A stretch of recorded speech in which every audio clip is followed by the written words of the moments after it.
The NASCAR Sprint Cup Series gets set to hit the track at Kansas Speedway for the second race in the contender round of the chase in the Hollywood Casino 400. Brad Keselowski was your Coors Light pole sitter and took advantage of the clean air. He jumps out front of Carl Edwards and sets sail early. Later, Kevin Harvick was able to work his way past Brad Keselowski, and shortly after that, J.J. Yeley brings out the caution after hitting the wall. After pit stops, Harvick wins the battle off pit road, but Brad Keselowski loses 3 spots. Brad came in third and went out 6th as poor pit selection resulting from a penalty rears its head early for the 2 team. The second caution of the day came on lap 64 as Tony Stewart gets loose off of turn 2. This yellow proves to be huge for Keselowski, who came in 7th but came off of pit road in 2nd place after taking 2 tires. On the restart, Carl Edwards takes off, but a few laps later, Matt Kenseth, who needed to win to move on to the Eliminator round, takes the lead as the 20 team looked for a rebound after a terrible Charlotte race weekend. Another driver who was in the same boat as Matt Kenseth was Dale Earnhardt Jr., but his fortunes midway in the race at Kansas were not as good. Jr. has to hit pit road on lap 165 for a vibration believed to be from a loose wheel.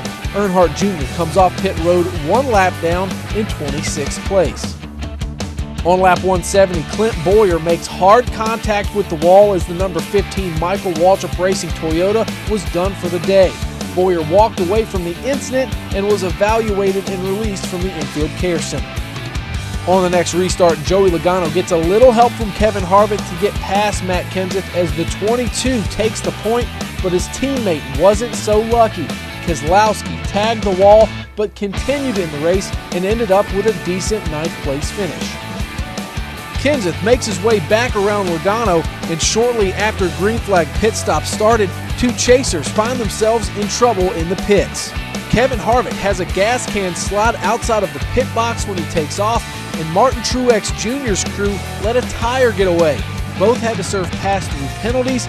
Once the field sorted out, both chasers found themselves 1 lap down. With fewer than 30 laps to go, the caution flag flies when Justin Allgaier gets into the wall.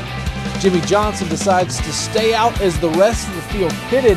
That decision for Johnson impeded Harvick and Truex from getting the wave around and getting back on the lead lap.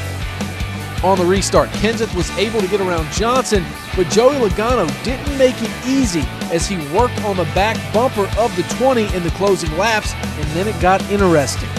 With 5 laps to go, Matt Kenseth blocks Logano for the 2nd time, and Logano was having none of it.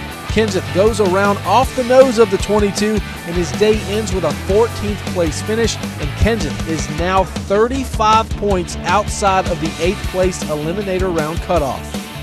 On the final restart now, Logano holds off Denny Hamlin and goes back-to-back in the contender round, not allowing anyone else to lock themselves into the next round with a huge race in Talladega looming. Yeah, I wasn't trying to send no message either way. I was trying to win the race. Next weekend, the series heads to Talladega Superspeedway for the CampingWorld.com 500.